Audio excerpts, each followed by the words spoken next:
Really good to see you today. Could you tell me who you are and what you do, please? I'm Ian Shawyer, so I'm part of our pre-sales team here at Renovotec. So it's my job to help customers on their journey, on the sales process, to make sure that the technology fit that they end up with is a good fit for them, for their business needs. And from a pre-sales perspective, is that a mix of sales and technical? Yeah, so it's a mixture of both sales and technical. We get involved very, very early in the sales process, and we make sure that the customer's project is well defined, and we help them on the journey to make sure that the technology that we propose is the right fit, is the right solution for them, and it's going to give them the benefits that they need. Now, I know that, Ian, you've been in the industry for quite a while and you've seen it all, right? Yeah. Thanks, Paul, for mentioning that. Anyway, the reason why we're here today is that Zebra Technologies have been around for over 50 years and they've launched two new devices. They've launched the TC501 and the TC701. Yeah. Can you tell me the difference between the two, please? There's a lot of features between them that are very similar, but there is a difference in terms of where they're sort of pitched into the environment. And it's really, the 701 is designed for environments which are much more tough, harsh environments, and environments where you would probably normally want to choose to add a rugged boot onto a device to protect it. Now with the TC701, that wouldn't be necessary, so that saves you the expense of potentially replacing that rugged boot 2-3 times over the course of that device's life. Right, okay. I understand that Zebra work in lots of different industries. So, for example, transport, logistics, warehousing. Yeah. But let's take retail as an example. Which of the two devices would I ideally place in that environment? So the most likely device that's going to go into a retail environment is going to be the TC501. Right. So that's probably the device that's going to fit into those kind of environments, with maybe the 701 going into more transport, logistics, parcel, post, that kind of environment. So everybody's talking about AI at the moment. So let's take that retail industry as an example. What new features from an AI perspective would the TC501 have on it? So the TC501 and the 701 are designed from the ground up to support AI applications. So the processing speed in the device, and also the addition of a specific neural processing unit. If you look at the type of processing that AI requires, with a specific neural processing unit, that could be up to 100 times faster than a regular GPU or CPU on specific AI use cases. So the device can really outperform its predecessors for those very specific complex AI tasks. All AI interactions could be with the cloud. But if you think of a typical retailer, large retailer, they could have tens of thousands of associates, right, all doing large volumes of transaction. You've certainly got potential of a huge number of cloud transactions over a period of time. And retailers have become more conscious of both carbon costs and financial costs of everything being done on a cloud basis. If there is some of that processing that can be done on device, then that allows the retailers to plan for a future and build a model where some of the processing might be done on a device if that's appropriate in terms of cost and speed, and some can be done in the cloud. And the 501 and the 701 have the capabilities on device to be able to support that. That's phenomenal. So from an AI perspective, could you just give me a real world example of how a retailer would use AI on device versus in the cloud? So you imagine if I'm an associate with a TC501 in a retail store and a customer comes to me to ask me a question. Now, I may not inherently know the answer to that, but if the device in my hand has got a device-led AI agent, which is trained on the customer's specific data and procedures, when a customer comes to me and says, how do I return this item? I bought this item online. How can I return it in a store? What stock do you have in other stores nearby? All the kind of questions that customers come up with directly to an associate in an aisle who may not have that information. Having a device-led AI agent where they can ask the question and get a customer-specific answer to that at that point in that conversation with the customer is really valuable without having to stop and say, I'm going to have to go and find my supervisor to ask that question. Because often in those cases, what the customer will simply do is just walk away if they don't get the answer they want. And customers tend to vote with their feet. And of course, if you can actually simplify that, give the answer to the actual associate in their workflow at that point, it's a real benefit. That has a massive impact on associate onboarding. So think about summer students, think about what happens during kind of holidays at Christmas and things like that. I may walk into a store as an associate, I may have only been there for a week, but actually having that power in my hands, effectively, again, it drives a better customer experience, doesn't it? Absolutely. And of course, as you as that associate, where would you rather work? Would you rather be going into that site where you know you have a tool in your hand that if a customer comes up to you, you can find the answer? Or do you want to work somewhere where you don't and you have to say, I'm sorry, I'm going to have to ask somebody else? Acquiring and retaining staff is hard, and it's hard in retail. It is. And anything that you can do that makes literally their life easier with technology. From a retailer's perspective, if we're looking at the TC501, what other features would be on board for said retailer to be able to use and leverage those things for what they're doing in future? Yeah. So one example that I could give is that the 501 and the 701 have now got a Wi-Fi 7 chipset on board. Now, if you couple that Wi-Fi 7 chipset on board with a Wi-Fi 7 network, then you have natively the ability to drive a location for that device down to 1 meter or less, 3 feet or less. Really? I'm a retailer and I have a task management system where I'm allocating tasks out to individuals to do in the store. Mm-hmm. Now, I want to know who's got the right skill set, and I want to know who's available in order to complete that task, but also crucially, who's in what location.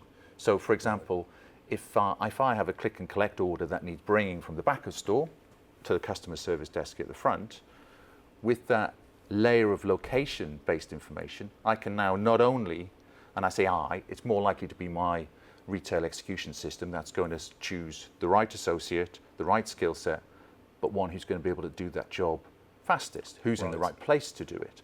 So being able to add in that location element can be a real game changer. If a customer needs help in a particular location in the store, then if you know where the associates are in the store, then those tasks can be passed to the appropriate associate who's free, who's also near. And anything that's going to elevate that customer experience at the same time as being able to make an associate's life easier is a win-win for a retailer. And that's what it's all about. Yeah. It's making the associate's life much easier to then drive a better customer experience. Yeah. Fantastic. We're in 2026. Yeah. I'm hearing that this is the year of RFID. It's always the year of RFID, Paul. Everybody knows that in the industry. However, I mean, you can't, and none of us have failed to notice the rise of RFID, especially within retail. Yes. And it's been really prominent within apparel. And if you're doing an inventory count on a store which is predominantly apparel, doing that with RFID is far easier, far more accurate than trying to do it with a traditional method of either scanning or counting. Sure. We've also seen recently more RFID checkouts becoming available within stores, because that helps reduce that bottleneck at busy times in the store. Yes. Now, traditionally, if I wanted to have a useful RFID application on my device in the store, I would end having to take a device and clip it into some kind of additional sled to give it that RFID capability. Yes. Right. Now, there is still a place for that, because you can have devices which have really large antennas and hence large range, and you can have a device where I can take a pre-existing device and make it RFID enabled. Yeah. But the difference with the 501 and the 701 is that RFID is now built into those devices. So just with that device, I could be in the back room doing a stock check. I could have a query at an RFID checkout, and I go with my device and do a rescan of that customer's basket.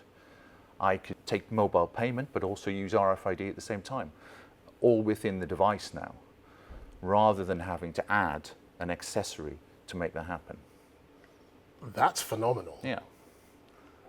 It's been great to understand that retail perspective on where the 501 would sit. However, could you maybe just give me what the high-level key takeaways are for both the 501 and the 701 devices? Yeah. Shared across both of them is this AI capability built in terms of its design from the ground up to support that frontline AI. We have support on these devices right through to 2036. So if you're a retailer with a large number of stores supporting a long rollout, it's perfect. It means that the device that you're buying at the end of your rollout is just as secure as you actually need it to have. You said 2036. We're currently in 2026 at the moment, Yeah. so that's a 10-year life Potentially cycle. a 10-year life cycle of a fully supported device, yeah. That's phenomenal. Yeah. Okay, what else? We talked a little bit about retail, but when we look at the difference between them, we have the 501, which is predominantly going into that space, and the 701, which is probably going to go into the hands of the parcel, post, logistics, courier market. Right. Some of the changes on the device that are important to them is the cameras on the device have had a huge upgrade. And we also spoke a little bit about AI. AI also comes into some of the camera technology on the TC501 and 701. Right. So imagine if I'm a courier delivering a parcel, I need to capture that proof of delivery. Yes. If that image is blurred or is out of focus, the device itself can actually report to the actual user that that image isn't good enough. You're going to have to take that again to acquire that proof of delivery image. And that's in real time? That's in real time. That's phenomenal. You can actually have it so that we could take, for example, a parcel handover, and then the camera, the AI technology that's based around the camera can blur faces out. So then I can use that proof of delivery image without there being any data issues of having anybody's face included in that, which is important in some locations around the world as well. Correct, Yeah. correct, exactly. So there are some specifics relating to the parcel post logistics type sector and the retail sector. But broadly, I think across the board, I would say that these devices have had a clear step up in terms of technology from their predecessors. 2 devices, common platform, 10-year life cycle from where we're talking today in 2026, update to camera technology on both devices, and a clear push with AI, allowing AI to support the worker as opposed to replacing the worker. Exactly that, Paul. It's all about making that worker more efficient in terms of what they do. And that's what these devices are all for. The device is now becoming almost a one-stop shop for every retail task that is required to help the associates become much more, I suppose, customer focused. Yeah. Because if they've got the tools in order to do their jobs to a very high level, it means that the impact on the customer experience is only going to be exceptional, right? Yeah. And these are tough times for retailers. It's always tough being a retailer. Sure. But at the moment, we've got, a very complex omni-channel ecosystem. We have struggling with retaining and acquiring staff. Costs become higher in terms of doing that. And we've also got challenges on margins being squeezed within retail as well. So any sort of device that can actually help elevate the customer's experience in store and help the associates get the jobs that they need to get done as easily as possible is really valuable for retailers. You've convinced me. If the TC501 is the device that I want to get, how would I get one of those devices to then put into my store from a proof of concept perspective or a trial perspective? How can you, as a Renovotec pre-sales expert, help me move in that direction? The best people to come to for those kind of conversations is probably us. I mean, we're here in the Innovation Centre in our head office. We have most, if not all, of the technology that we've spoken about today here. So there's the opportunity to come to us to see stuff in action, and we have live demos of everything from RFID through to vision systems, through to communication systems. So we have all that here, but we also have the capabilities with a large pre-sales team as well of coming to you. We can arrange for loan devices, test devices to go into your environment to prove whatever business case that you need to prove directly within your environment. And that's what we do, all day, every day. That's our job. Fantastic. Ian, it's been great to spend a bit of time with you. I really, really appreciate your time, and looking forward to seeing what the TC501 and the TC701 does for Renovotec. Great. Thanks, Paul. Thanks, Ian.